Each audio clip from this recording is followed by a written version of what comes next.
Oh, wait, no, we're on, and we're ready to go.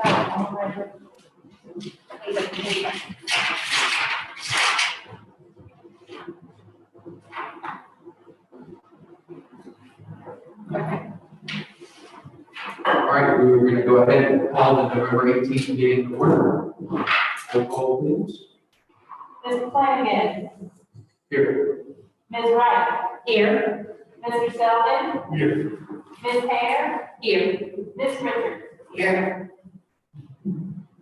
We have a quorum. Are there any changes to the agenda, or do we have a motion to approve? I move that we approve the agenda for November 18th, 2020 as presented. Mr. Selden. Aye. Ms. Hare. Aye. Ms. Richards. Aye. Ms. Wright. Aye. Mr. Flanagan. Aye. Agenda is so approved.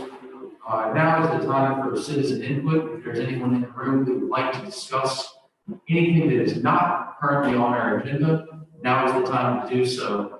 This is a new space for us, so whether it's about this or something in the future, we're going to be using this microphone to my right or left. Please come forward, state your name and address. If there's something not on the agenda that you'd like to speak about. Not seeing a bad dash on the microphone, we'll go ahead and close citizen input for this evening. Presentation of the minutes. We have been sent those. Do we have any comments or motion for the minutes?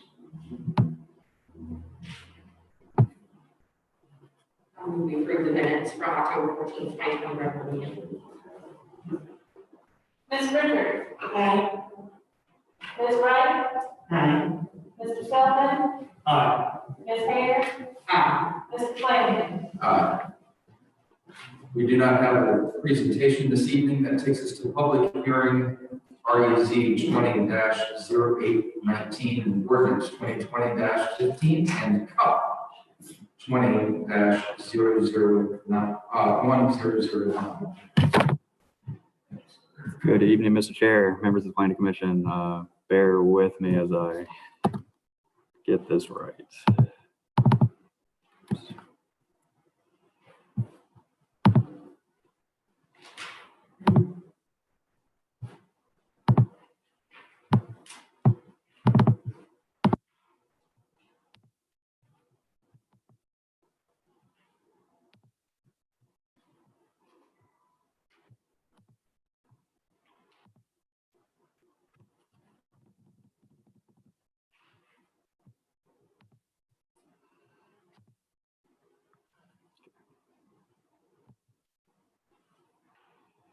Okay, I think we have everything.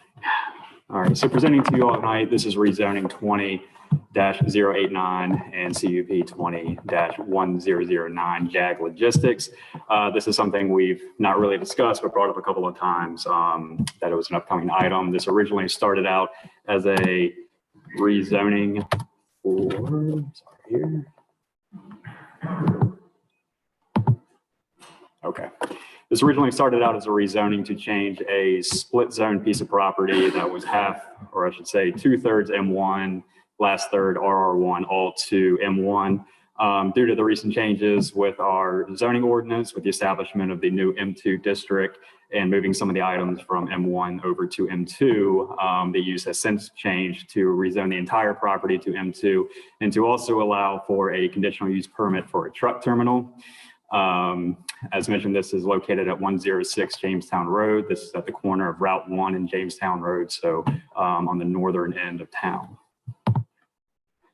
And again, to some of the details of the application, we received this in August of 2019. I believe we originally started the conversation of this rezoning with the applicant roughly a year ago.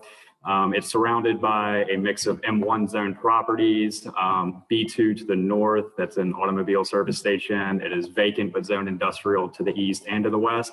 To the south is R3, but it's currently being used for a medical office, Bon Secours. And then there's also some vacant M1 property to the south as well. So a little bit of background of the property.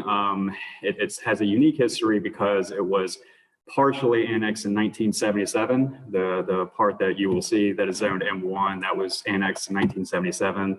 The last third was annexed in 1996, and that came in as RR1. Because of this two-stage annexation, this is why we have a split zoning. When the smaller piece came in 96, there wasn't an active use on it. And the criteria said that if there is no active use, then it shall be RR1, even if it is future planned for M1. The truck terminal, which is the primary use for the CUP as well as the M2 district, that was allowed in the M1 district until with ordinance 2020-06. And now they also require a conditional use permit in the M2 district.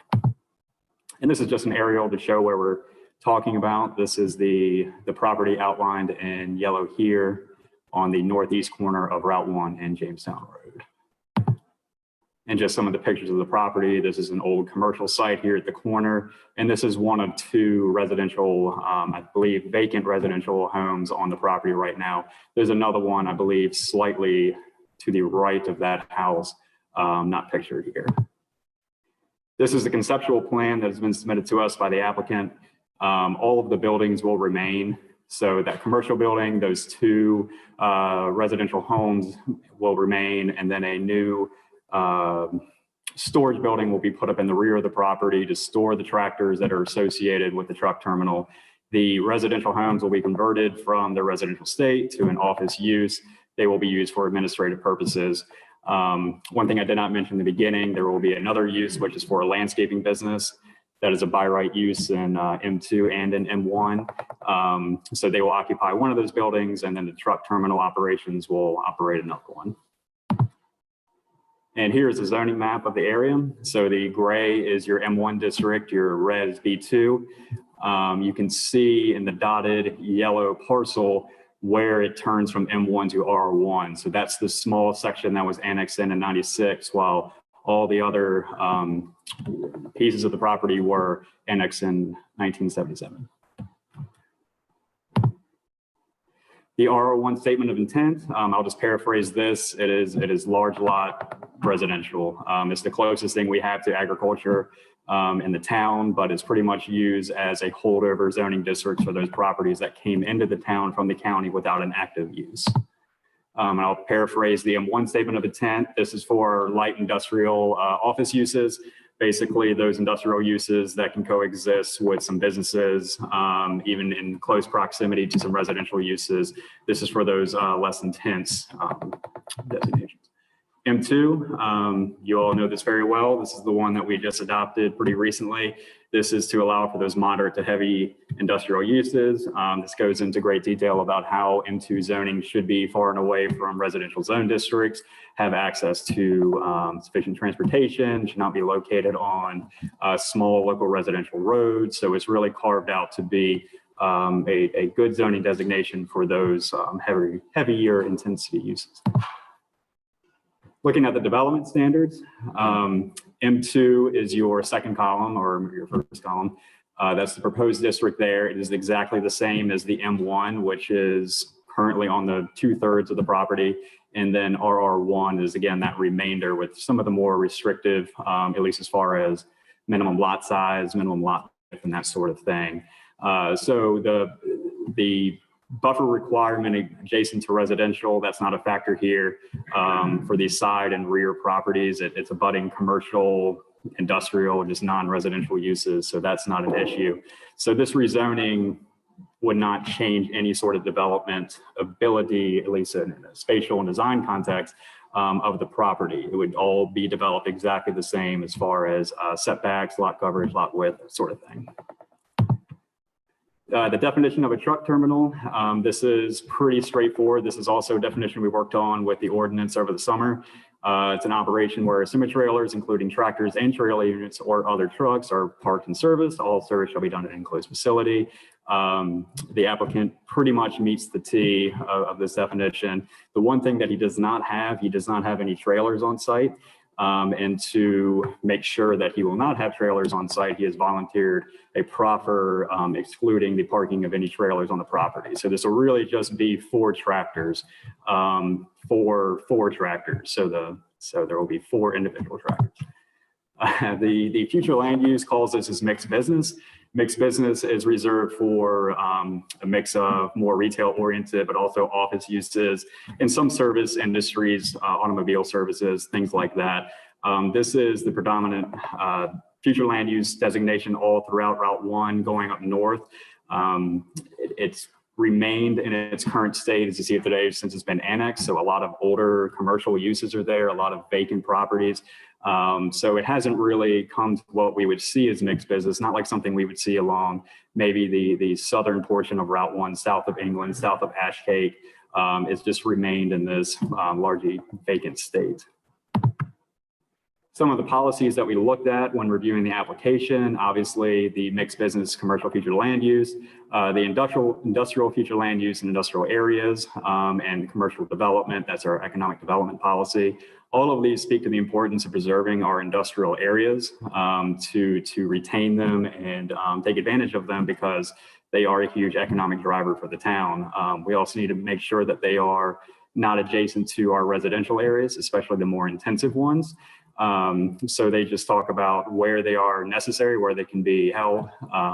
And while this is a mixed business area, if you look at what each one of these policies talks about, this does fit the location of where more industrial uses can be situated. So in doing the analysis, we found a few things. M2 does not perfectly fit in with the mixed business designation. And that gave us a little bit of heartburn while reviewing the application, but in looking at the request of the applicant, his use and what we had envisioned as a truck terminal when we recommend putting it into the M2 district, we came to the conclusion they're 2 totally separate things. We were placing truck terminal in the M2 district with the understanding that it was closer related to something more like a distribution center, something very large scale that had 24-hour operations that would take up, acres and acres of land and have thousands of trips per day. The applicant's proposal, again, only has 4 tractors that will operate on normal hours. I believe he said somewhere between 5 and 6 in the morning would leave and then come back later in the evening. So that was not what was envisioned when we chose to recommend moving it into the more intensive zone district.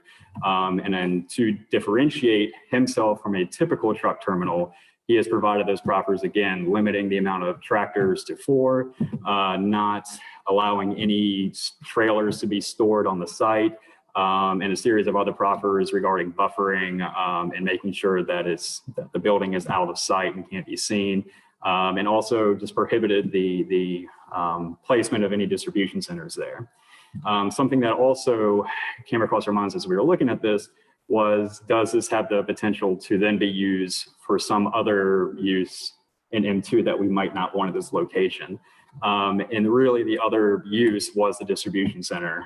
That was a concern of ours, but not only does a proffer help protect against that, the size of the property being as small as it is really isn't conducive to much more intensive operations. So not only the proffer prohibits it, but really just the size and the design of the property would not allow for much more than what the applicant is proposing. Not to mention, not that this would go into the criteria for approval, but this was something that was permitted up until about a year ago when we began these conversations. And due to the changes, we're now having to go back and look at this through a different lens.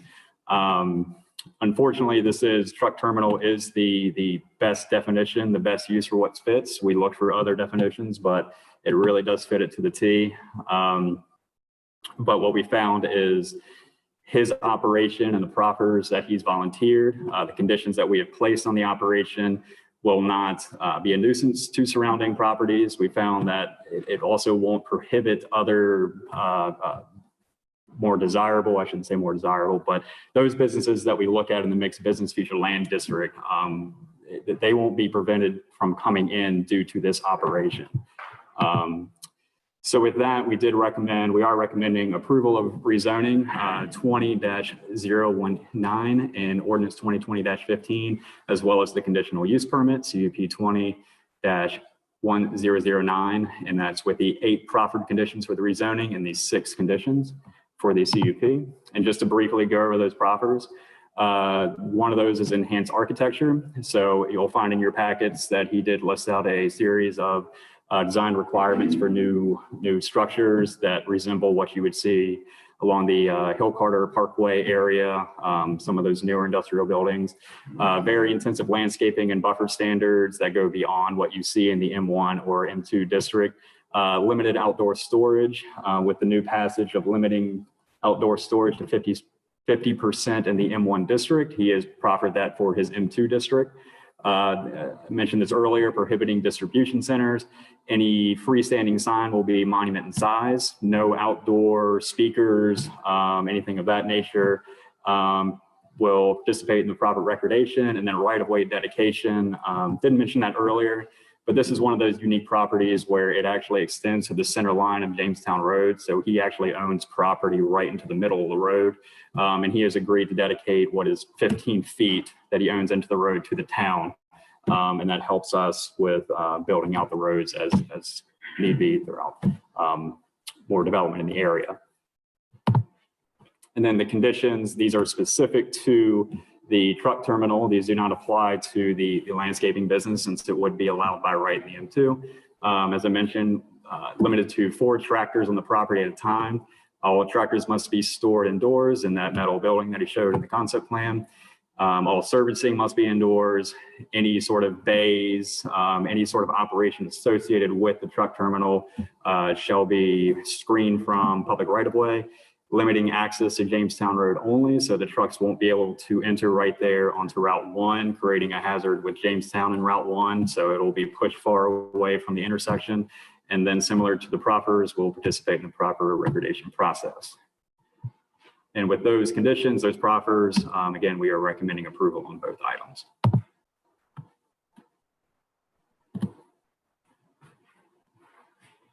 Thank you. Just to point out to the commissioners, what we're discussing right now is the reason and ordinance probably secondary conversation that we can have afterwards. With that being said, we'll go ahead and open the public hearing. If the applicant is present and would like to speak, that will be a great time. Microphone is right over there. Please do state your name and address for the public record.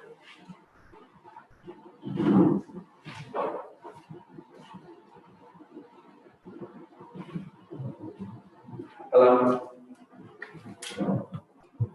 Good evening. My name is Michael Howard. My personal address is 5540 Jamestown Road, Jamestown, Virginia, 23106. As I stated to one of the gentlemen here, I'm born and bred in Nashville. My grandparents and my parents both grew up on Taylor Street. My grandmother was 99 years old, still lives, we call it on the hill. Right here backed up to the new facility is Child Baptist Church, where I grew up. I used to visit the 7-Eleven every year during going from Sunday school to in between Sunday school and church, and had to be back in church prior to church starting. But yes, I'm here standing before this group, asking for the rezoning of the residential area of this particular plat, and also asking for the conditional use permit to be able to store tractors. Thank you very much. Thank you. At this time, is there anyone else who would like to speak regarding the rezoning ordinance? Not seeing anyone. Go ahead and bring it back up to the commission. If anybody has any questions for staff or the applicant. Just camp out there. Can you address once again the access? Sure. To Jamestown Road, and I know that the residential areas are just over 95, so how will all of this affect? I know you mentioned it a little bit, but can you just elaborate? Sure. Sure. Let me bring this up here. What are you getting at? And wanted to tag along with this, is there a concern about traffic heading towards the residential as opposed to Route 1? Sure. Yeah, both great questions. So what is not pictured here in the aerial, I guess to answer the first one about residential, is to the, sorry, I'm just trying to make this, there we go. What's just outside of this picture is I-95. And then beyond that are the residential properties, those ones on Jamestown Road. So there is a pretty significant buffer already there. We're talking probably 150, 200 feet of right of way. And then plus that vacant parcel to the east of it as well. Regarding cut through, Mr. Howard might be able to speak a little bit more to this, but I believe most of his trailers will be, the tractors will be coming out of Jamestown and then turning left or right onto North Washington due to their access to larger transportation routes. Jamestown Road narrows down pretty quickly once you get east of 95 and becomes a very small local road that I don't think really would be conducive to any of his drivers. It'd be pretty tough to navigate, and I don't really see it saving any time. As far as access, this driveway here corresponds with the furthest east portion of the property. So with this being the intersection here, Route 1 in Jamestown, he's pushed it as far as he can go to the east, just to avoid having any sort of conflict. So tractors and trailers won't be pulling out here or pulling right out into Route 1 and creating conflict at this intersection. So he's agreed just to push it as far back as possible. To continue on with that, is there a concern that the town staff has that we would want them to definitely turn right out of there? And I understand that Jamestown narrows, but I also know that if you can get one or two stop signs as opposed to multiple stoplights, if your access is looking to get to, for example, the interstate, didn't know if people might want to turn left and then heading towards the residential. You know, it's not a, yeah, if you would like to speak on a little bit of. I just wanted to state that currently there's already proper signage from action stating that it's prohibited to actually travel down Jamestown Road towards the Lazy Park area, North Park. Okay, I wasn't aware of the note through traffic, but There's already signage down through there that prohibits any traffic. Is that the ordinance that more traffic or Right. trailers on? Okay. Yeah. Maybe we can lobby for clear off sign that says no trucks, just so we use residential neighborhoods. If it does say. Sure. That doesn't necessarily. So just gives them a sense of, no trucks. sure. No, absolutely. That's a great point. And with the conditional use permit being different than the rezoning, if you would like to explore putting that condition in there, if you do find yourself making a positive motion, you can do so for the truck terminal use. But speaking rather than rezoning, just out of curiosity, how many of these apartment properties do you have? You all may just try to speak in the microphone as close as possible until we get our. Sure. Just sort of to the rezoning end of it, are there a lot of these sort of urban properties still left over in Ashland, or? There are. Okay. Right. There are. There are a, sorry, I'm going to breeze through this real quick just so I can bring up a map. And I'm trying to show off my website at the same time. So. I can kind of show you the images in the slides don't cover as much.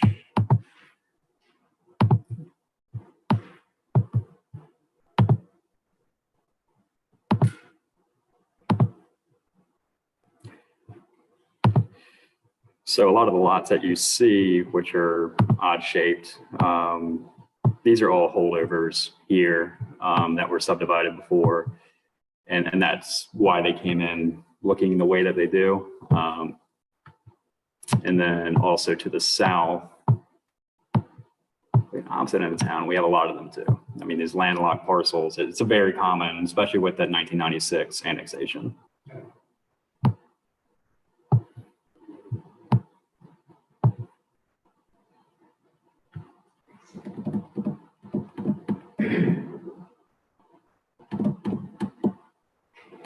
For number 4 about the distribution center, Mhm. we're saying, no, that can't happen, or we just stated it won't because of the size is so small. So in his proffers, he's volunteering, and this will run with the land, that it will not be allowed on the site. So even if Mr. Howard were to sell the property to somebody else, that proffer would run with the land. So the buyer wouldn't be able to do it either unless they came back in front of you all and wanted to amend the proffers. Okay, thank you. I do agree with logic that the size of the lot is not going to be significant as a real distribution center. I agree. It should at least be written in the property. Any other discussion, or do we have a motion for the rezoning and ordinance?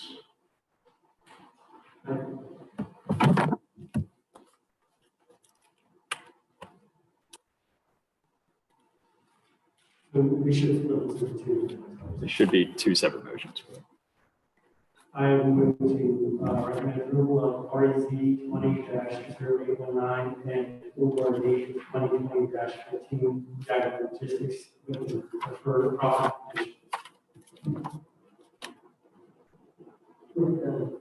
Profit. We can add that sign you were talking about. That, For the CFP. That's the Oh, okay. Thank you. Ms. Hare, Aye. Aye. Ms. Wright, Aye. Ms. Richards, Aye. Mr. Sullivan, Aye. Mr. Flanagan.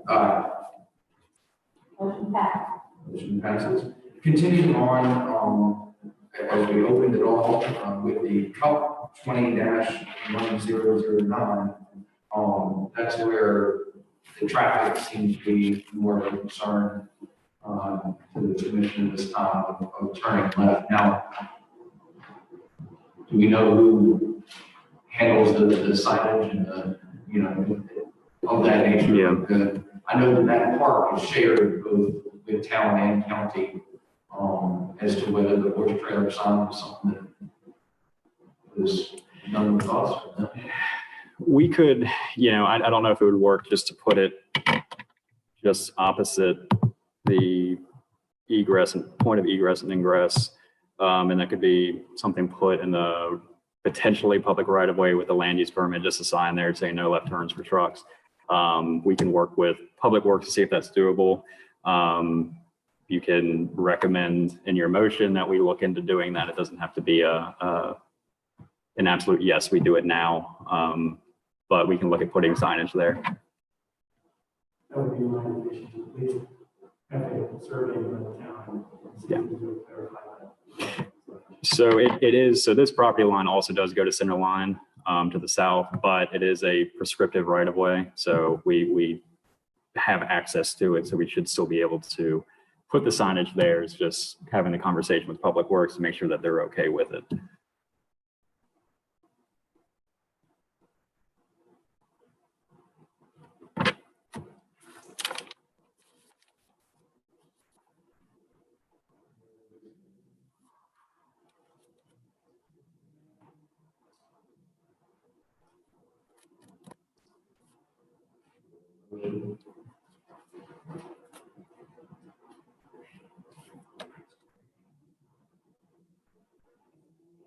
Motion to approve CDD 20-1009 with the recommendation that we provide adequate signage to ensure protect residential property in Jamestown Road. And was your motion including the 6 conditions attached? Yes.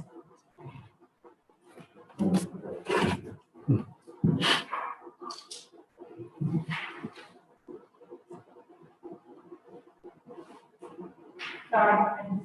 No, take it home. It's a pretty new room. Ms. Wiley. Aye. Mr. Phillips. Aye. Ms. Hare. Aye. Ms. Richards. Mr. Flanagan. Thank you. That brings us to the capital improvement plan. Public hearing, Mr. Rowan.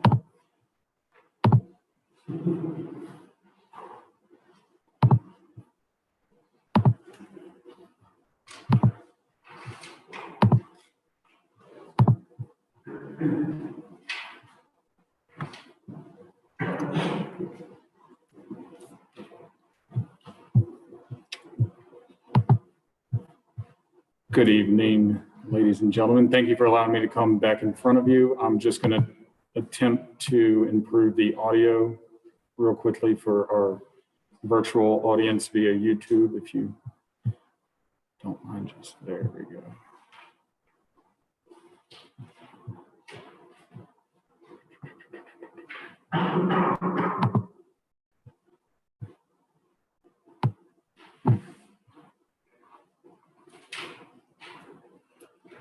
Test.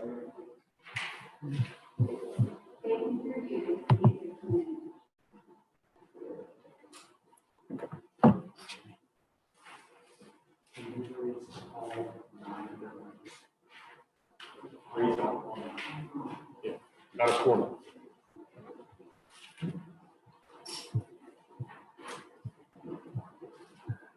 So I'll start speaking as the AV gets adjusted in the background. So thank you all for sending in your rankings for the capital improvement program and in such a timely manner so that we could continue on this path. In the packet on the third page of the capital improvement program, you see where your priorities fell, your top. In this case, it is 11 because of ties, which seems to happen every year with at least one of the bodies that looks it over. And then on the following page after that, you can see the previous iteration from last year, how it compares. So there's 3 projects that you all rank collectively higher this year than the previous year, being the grade separated crossing, Parks Improvement Fund, and the Elmont Road, Medical Drive, and Thompson Street intersection realignment. There's one piece that I failed to include in this packet, but is at your seat that I left there this morning, that additional spreadsheet. And that shows the overall rankings for all of them. And I sorted that by points so that it's out of order from when y'all were filling in the ranks, but you can see where total points that U5 ranked everything collectively. So there was a few items that barely missed the cut, such as sidewalks, curb and gutter, Route 1 in Archie Canyon, downtown parking, and townwide traffic improvement. The points is just a guide. It is your prerogative to recommend whatever top 10, or if there's a tie, top 11 priorities that you choose on to town council. It's just a place to start the conversation. So with the rankings as presented, based off your collective points, do you all have any questions about those?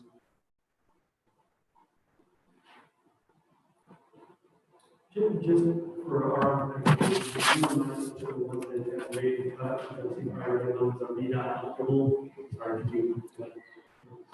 I'm sorry, could you say that one more time? Yeah, based on those rankings in the priority level 1, priority level 2, could you remind us which ones would actually be VDOT matching grant eligible? So the items that are highlighted in yellow on your sheets, hopefully they're all color coded. Okay, gotcha. Those are all eligible for VDOT funds.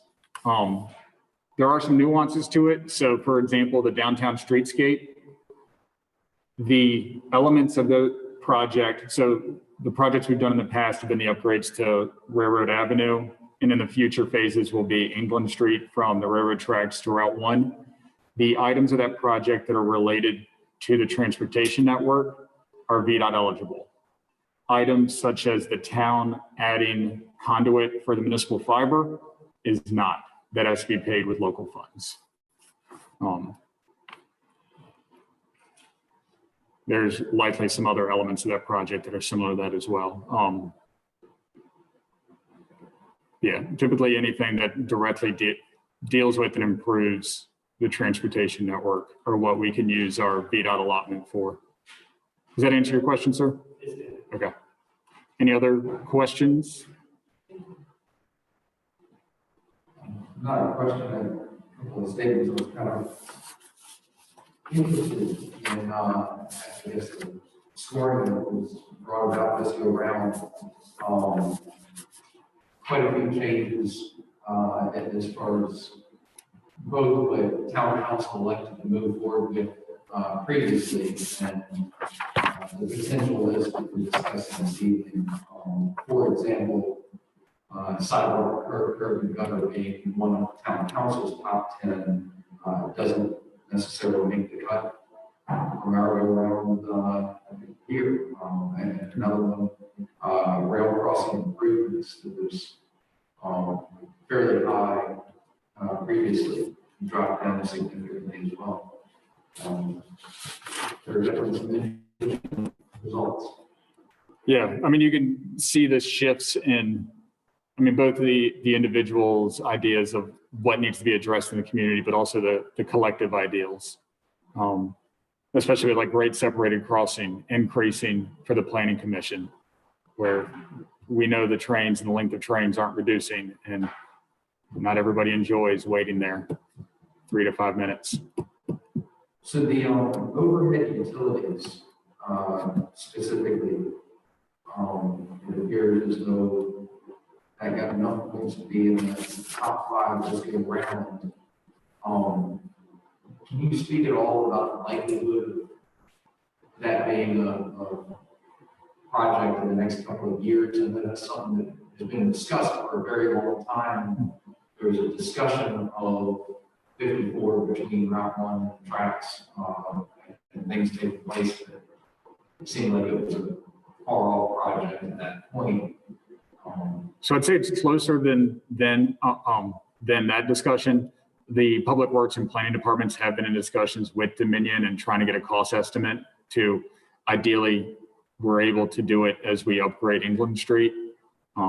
Hate to lose the opportunity of opening up that road and not bury as much of the utilities as possible. So there are a lot of overlaps between projects such as that.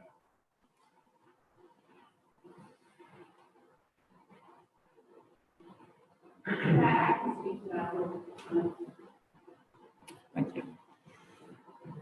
As far as the England Street project and the undergrounding, we've had a lot of meetings with Dominion, and they were just out a week or so ago doing surveying, and we feel pretty confident that at least in the first phase, which will be the first 2 blocks of that project, starting from the Railroad Avenue to about the post office, that we should be able to underground that at a not too exorbitant amount.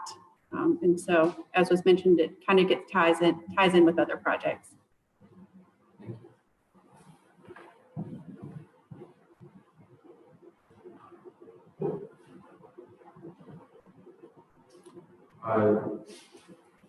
And this, the town council goes through the same ranking process that we did, Yes, ma'am. but they did not presented their results. No, my plan, if you all make a recommendation this evening, my plan is to take it to them December 1st with your recommendation.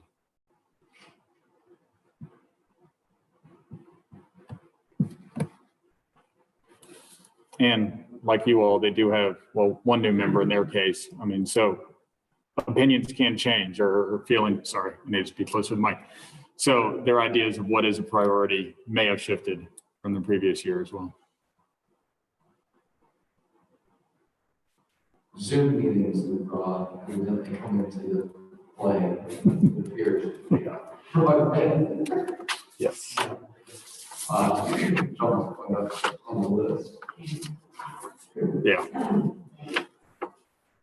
I mean, personally, I've got, I put in my votes and there's a slight difference between my votes and the way this list goes, but the reason that we do this is because we have a lot of voices and we hear from a lot of people.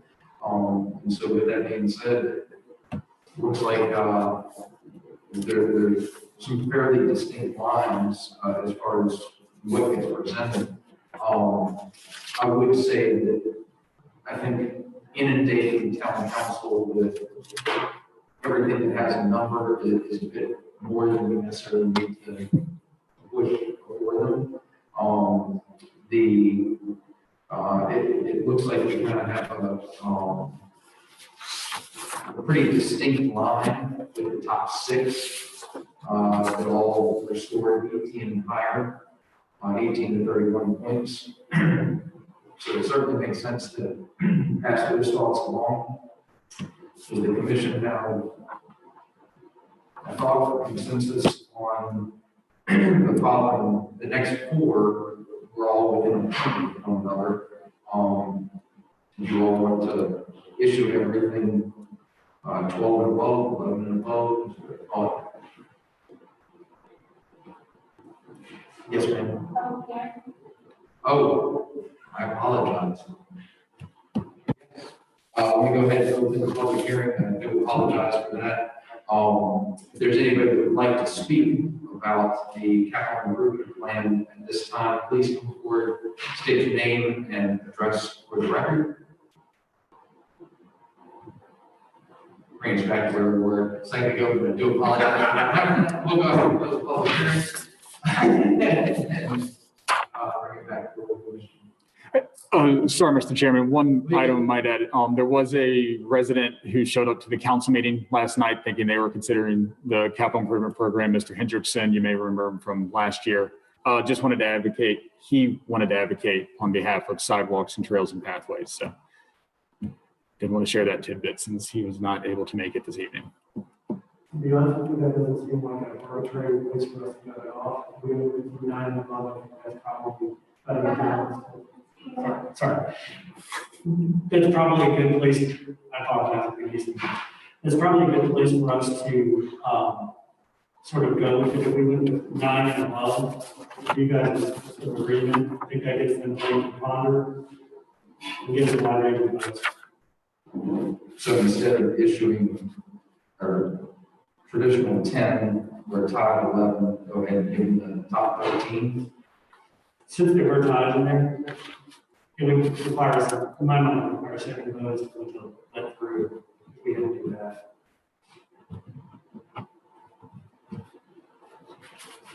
And one public speaker via yesterday for 12 trails and pathways does make it in and the sidewalk curb and better actually with that drop in order. The 13th includes that as well, so you will be able to discuss that in town council next time. If it's 22 and over 13, more than that.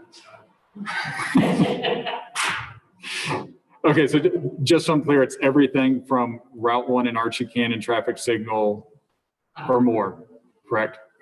Okay. Correct. And then the top 5 are still have pretty small numbers, 18 to 30, that's pretty clear. Yeah. So that doesn't change the top 5. Sure, it's a nice grouping. Yeah, But- it's a nice line. I believe it's top 6. Yeah. Well, 18, well, 18, right, 18 and above. Yes. The top 6, yes. We have a motion to pass that along. I recommend approval of the 2022-2026 capital improvement program as presented to town council for the town council consideration, presenting everything to receive a 9 votes or greater. 9 points. 9 votes or greater.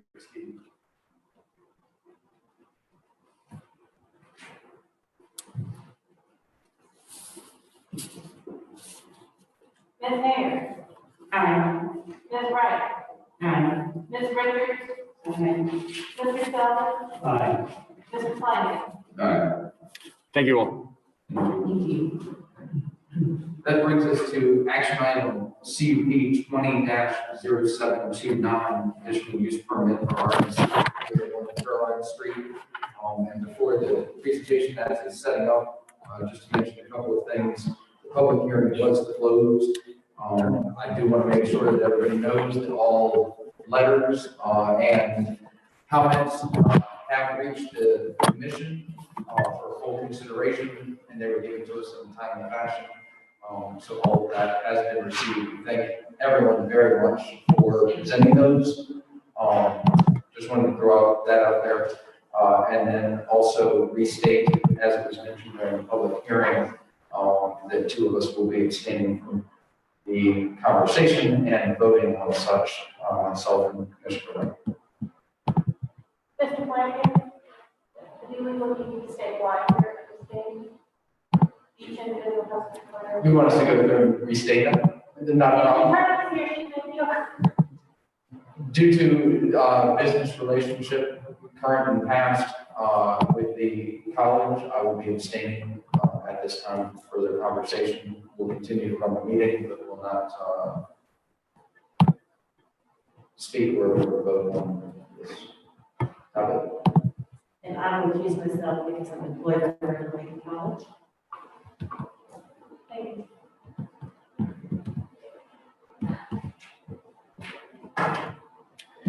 All set?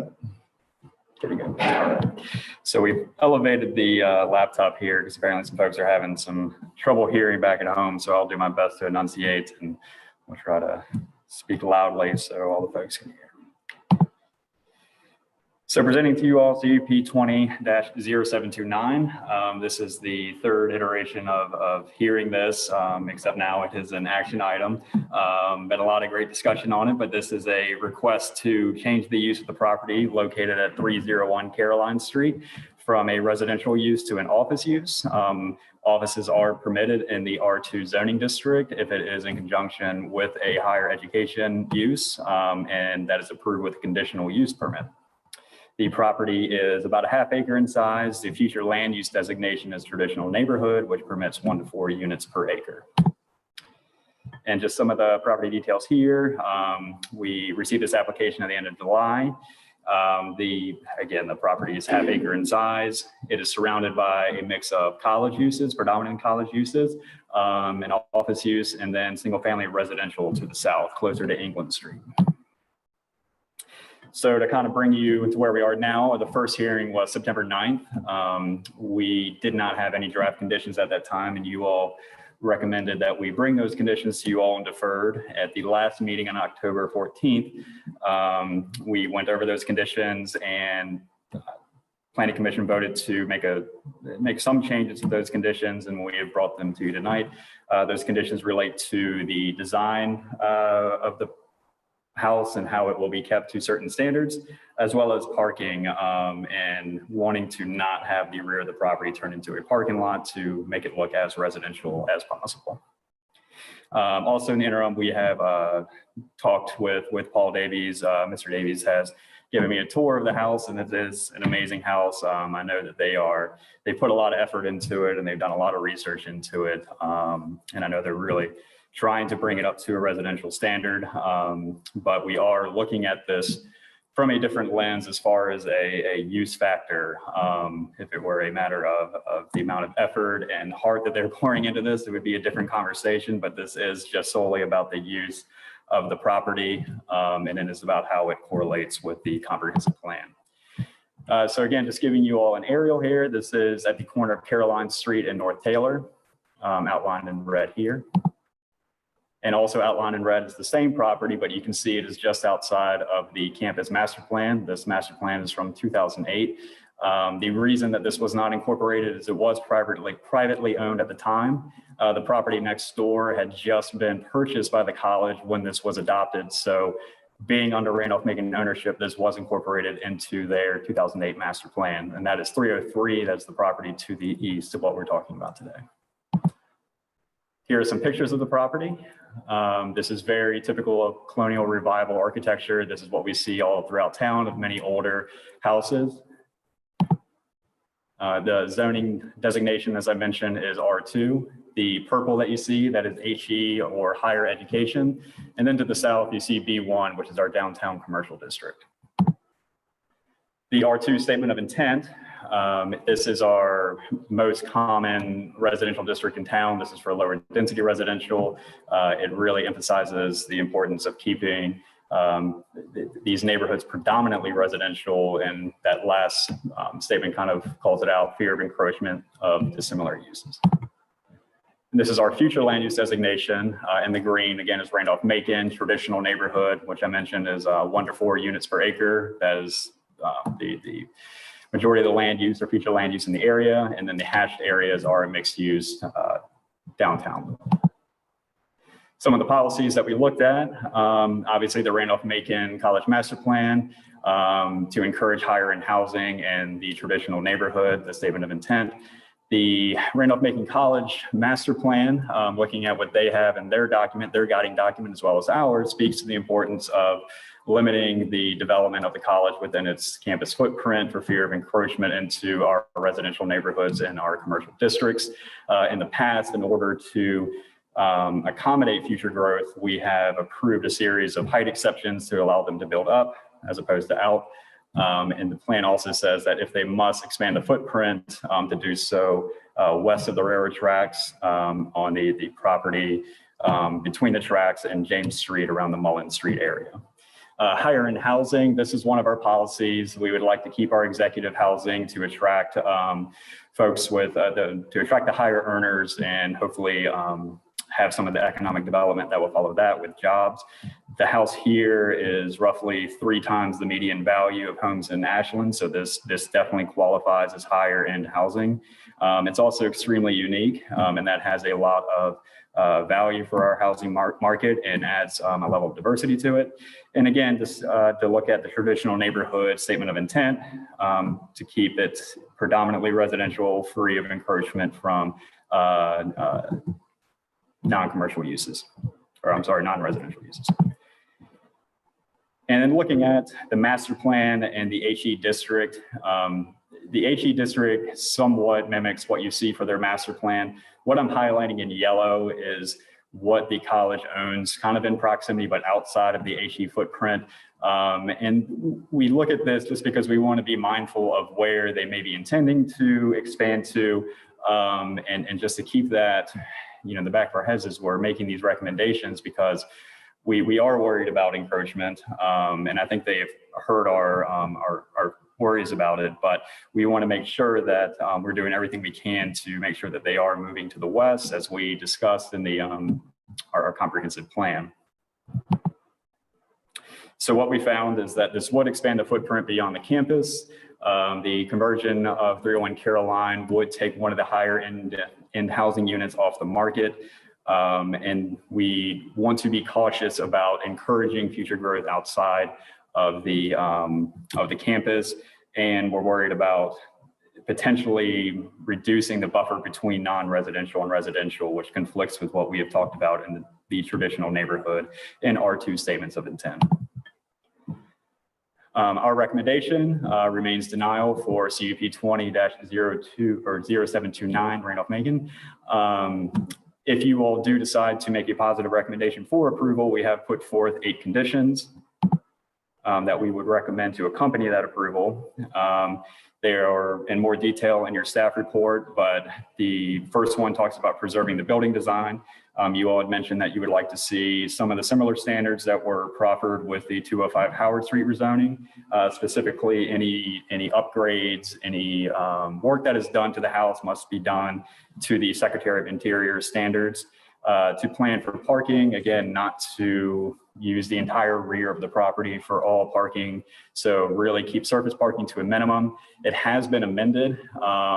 We did have a discussion with Mr. Davies about 2 possible pull-off spots for regular parking, as well as accessible parking spots.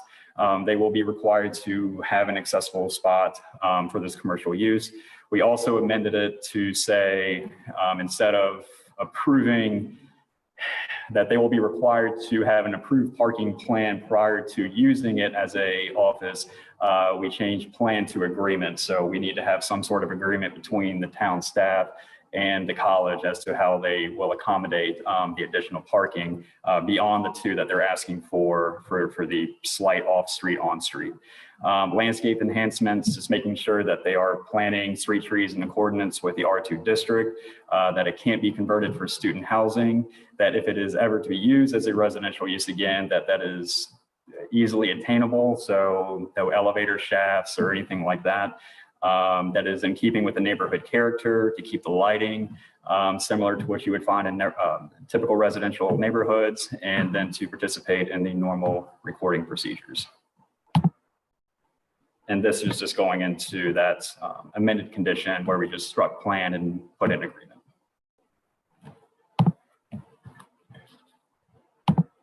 Thank you.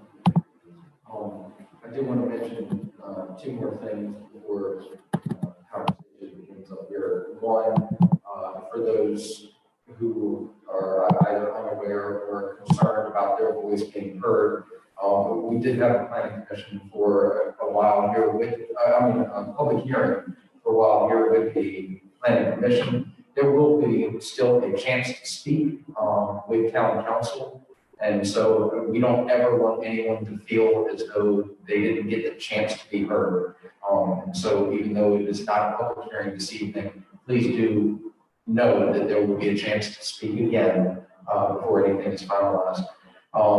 And secondly, for those who are unaware, if I did my math correctly, a recommendation does need to be made tonight for either approval or denial, based on when it came up to us. Is that correct? Actually, Chairman Flanagan, the December meeting would be exactly 90 days. So if you all decided to defer till December, legally, you would be able to do that. Thank you.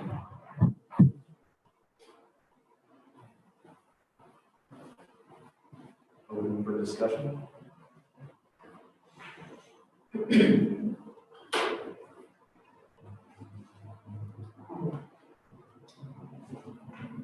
I just wanted to say that I highly respect everything that the planning department does. It's honestly one of the reasons why I fell in love with public service and doing what I'm doing, because of the CLA and the old adage about, planting trees for the shade that you might not enjoy, but they do it, and they do it so well, and I highly respect that. I think this is a very unique situation, though, being that it couldn't be on the footprint when you guys did the comp plan back then, because it was owned by someone, so they wouldn't do that. I feel that if it wasn't, because of where it is, it probably, and this is just me just thinking, it probably would have been. I don't think that we would have just left that like that. With the, losing the higher income housing, I like that as well, but I don't see anyone purchasing that home and living there, being surrounded by a college. If this was on the other side of the president, this was going further, I think that's a different situation, but it's just, I think this is just a very unique situation because of where the home is. I'm sorry, I'm just looking at some of my things. I think that I'm glad that they're going to, all the draft conditions put forward. I think that the college is going to do that. That sits with me well. The two words I keep coming across is utilization and not expanding. To me, I feel like they're just, the college sees me as trying to utilize and not expand in this case, something that they own and not being used for the college dormitory and using it as that one-stop shop for them. I feel like there's so many more pros in this situation.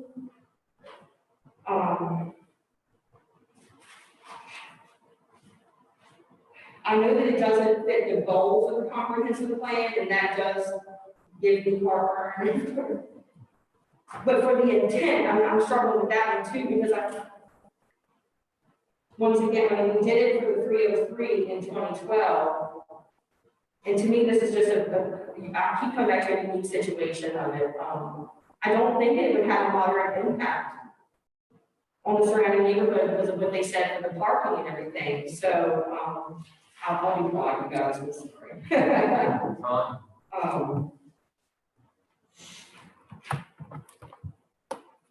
I mean, I definitely don't want to come off arbitrary at all, but we, of course, we've had a public hearing and we have been through this a few times, you guys. So I'm always trying to, that is our job, to come up here as open-minded as possible and never have any sort of, I'm trying to formulate opinions before I get here, but because we went over this one quite a few times now, I've been able to look at it sort of this way.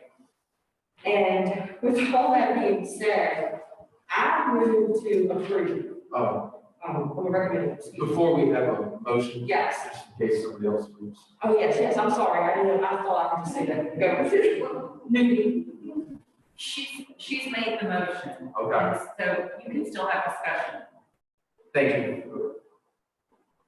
I have no comments. No comment on this one. So we have a motion on the Is the floor. motion to approve with the conditions? Yes. as presented? Yes, thank you.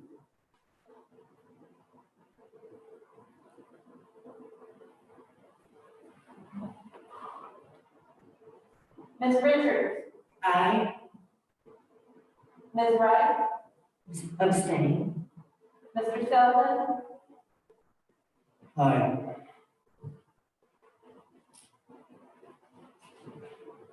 Ms. Hare? Aye. Mr. Flanagan? Abstain. Motion passes. Thank you.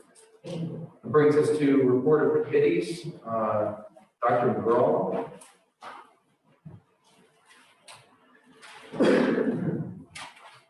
Good evening.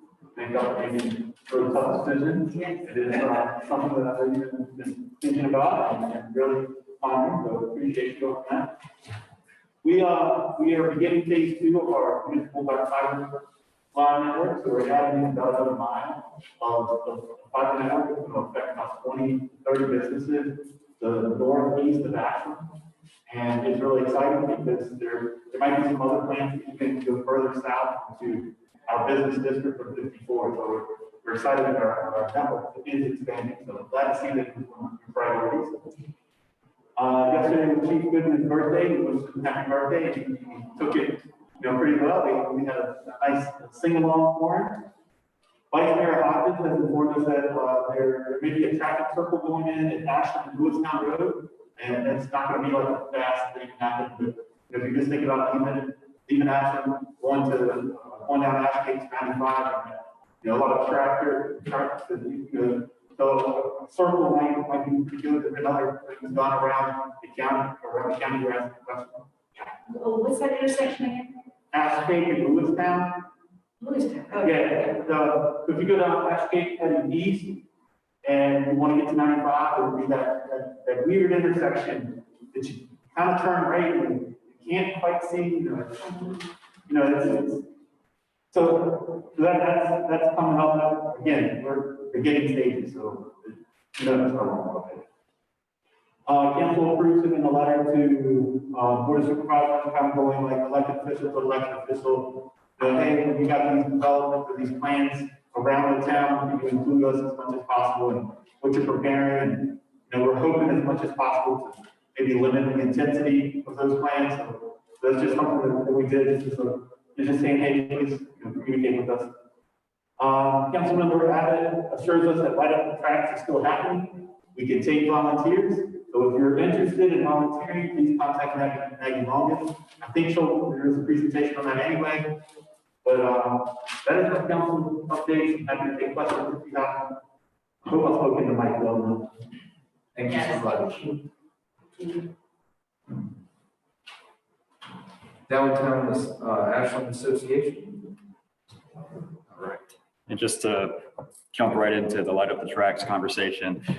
So for December 5th, the first Saturday, they are doing a Christmas market here in town, 1 p.m. to 5 p.m. The second Saturday, the 12th, they will be doing holiday photos, 3 p.m. to 6 p.m. I believe that's going to be done through the theater. There's more information on their website. I think they are still talking about doing some historic tours where they just talk about history in the town and past Christmases and that sort of thing. From what I can tell, it seems like the trick-or-treating Halloween bash was successful just by the traffic on the app itself. I think there were over 2,000 hits. Those aren't unique hits. Each one is not unique, but it shows that a lot of people were using it. So a lot of folks were out. I think roughly 180 homes signed up all the way down close to the mini putt-putt south of town, and just all over the place where we're signing up for it. So it seems like a success. And I know they're still pushing, I believe this might be the last month, but they're still pushing for donations for the railroad park. But I believe that they are pretty close to hitting that mark. But other than that, everything's doing well.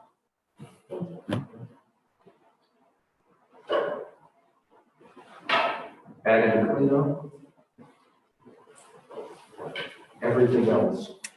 Good evening. So I apologize that we've had some technical difficulties. Unfortunately, some of our friends who are watching at home have not been able to hear as well, but hopefully we can get them the information they need. I appreciate everybody's patience as we go through this transition. Just if anyone asks, next month, hopefully Comcast will be installed, and Granicus, which is the program we use to broadcast our meetings, will all be fixed, and we won't have some of these technical issues. But big news is we moved into new town hall. It's very exciting. If you guys want to come individually during the day and get a tour, we'd be happy to help you with that, give you a quick tour. So that's our big news of the month. I do have a few other items to share with you. As you all remember, you all passed a resolution, held public hearings. I think you held the public hearings at least for the Department of Housing Community Development, Community Development Block Grant for business assistance, and we received that. We received about $420,000.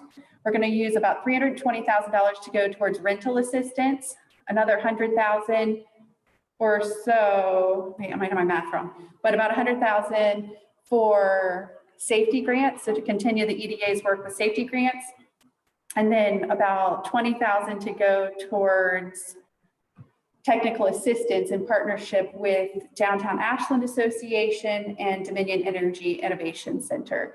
And so we were really excited to meet with the DHCD staff and get that kicked off. We have until next December to spend that money. I don't think it'll take that long though. The EDA approved a outdoor heater grant, and we've already given out several of those. So if you've been to any of our outdoor eatery places, hopefully you can stay a little warm out there now. Facade grants, we don't talk about that often here, I don't think, but we've given out 4 facade grants since July 1st, which is about 4 more than we've given out the past 4 years. So very exciting. If you know any businesses who need a little spruce up in town, let us know. I'm going to let Will go over the comprehensive plan a little later, so I won't touch on that, but we also have a public meeting, input meeting on December 2nd in the Berkeleytown neighborhood. It'll be virtually though, because we received the grant from DHR to start the process to designate Berkeleytown as a historic district. So it's really exciting. And again, that'll be December 2nd. We haven't, if you can't meet virtually, we can perhaps come and meet with you or talk to you on the phone. But postcards will be going out to the neighborhood about that. Happy to answer any questions you all might have. Do we have a time on that? It is 6 to 7:30 or 8. And it'll be on our town calendar. Looks like we actually have our own Peruvian chicken place now too. What was that? Looks like we actually have our own Peruvian chicken place now. Yes, we do. New fire and chicken at the old Greeks / old Imperial Chinese. Any other questions? Thank you all. I appreciate your patience. Thank you. Brings us to unfinished business, comprehensive plan. Okay. So as Ms. Amos mentioned, we are starting the making process on starting the public input process. We're hoping to have our first meeting December 8th, and this would be for 2 of the neighborhoods. I can't remember if I mentioned this last time, but we are breaking it down into different plan areas. And the reason being is we want to kind of capture input from each individual neighborhood. Hopefully this map will show up here. There we go.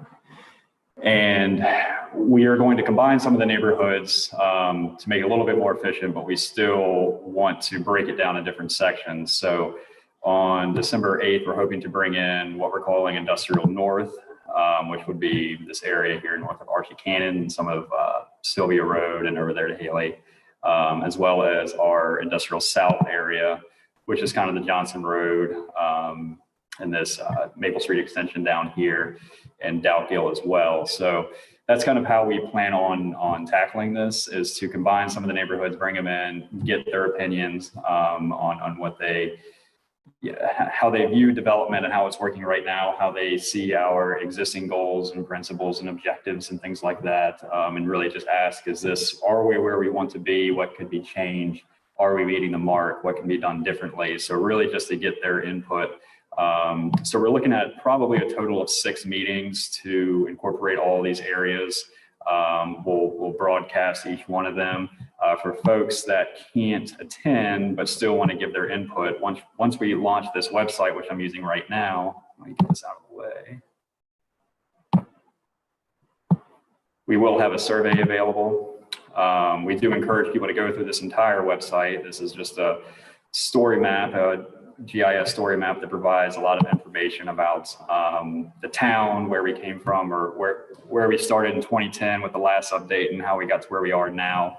So it gives them a lot of information, some statistics of how we've changed, how housing, the economy, how we enforce our environmental regs and why they're so important to the town, how we participate in the Chesapeake Bay Preservation Act, and how that's so crucial. And so hoping that they go through all of this, we'll prompt them with a survey at the very end, and it'll look something kind of like this once it loads. And we'll have a series of questions for them to go to kind of get some information from them. What's the plan area? They fill all this out, and then we'll break down all the questions by chapter. So land use questions, economy questions, transportation, things like that. And then we'll use all that to factor in and how we craft the objectives and goals moving forward. So this is step 1 in what's going to feel like 1,000 steps, but we are making progress and moving forward. So we hope to have this completed either next week or just after Thanksgiving, same with the website. And again, we're hoping for that December 8th meeting to meet with the industrial areas of town. The way it'll work is we will probably do a small in-person meeting in council chambers. So about 10 attendees will be able to come here, and we will give them a presentation, get some input. And then we will do a second meeting later in the day, which will be done via Zoom for everybody that couldn't come be here in person. So that will be a first come, first serve for those who want to attend. So as soon as this goes live, we encourage you, whoever's listening out there, to sign up as quick as possible. We're hoping for good attendance, but there will be multiple times for people to participate in this process. Thank you.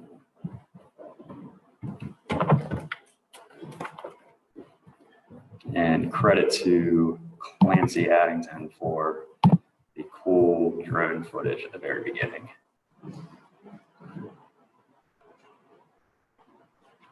Thank you very much. And I don't know which of the 3 of you all I should maybe have asked this question to, but there was discussion, I'm trying to remember if it was last month, regarding 54 and Hanover Avenue, and potential. Where is that in the process of discussions?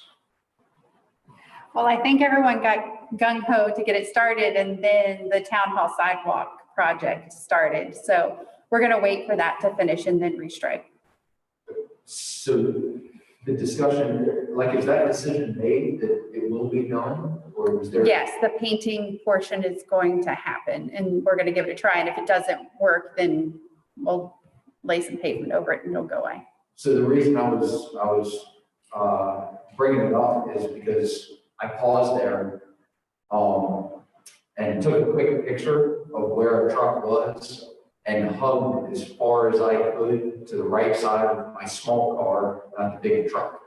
And I don't know if people ran out there with measuring tapes and actually looked at the size, but there happened to be a car on the other. There's no way the 3 of us could have fit with the size of the truck, and it had 2 wheels on the sidewalk.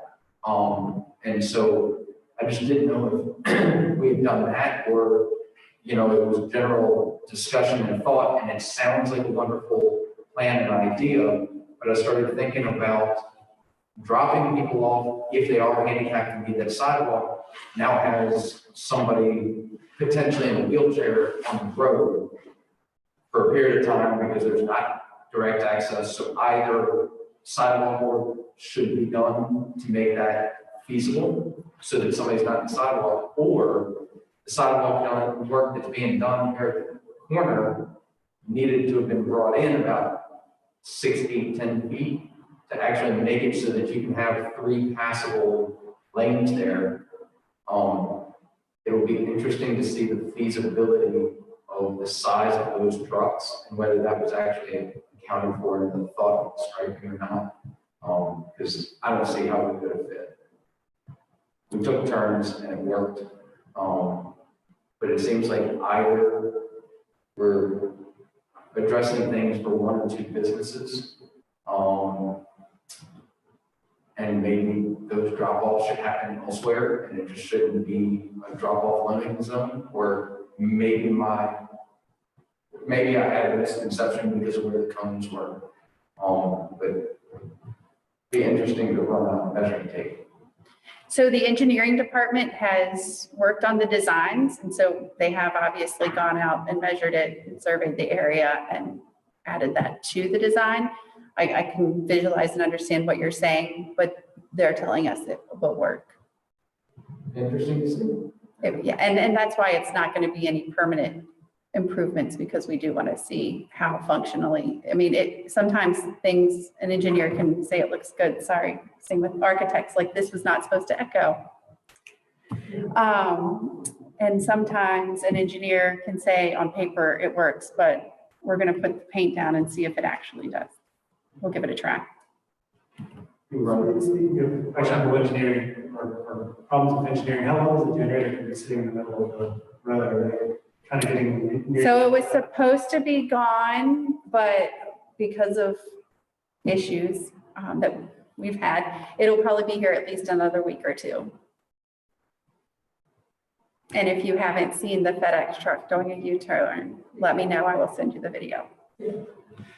I just think of the Hampton Roads tunnel where it's like everybody just stops when they get to the bottom, but it's turned into this whole thing where everybody stops when they get to the generator.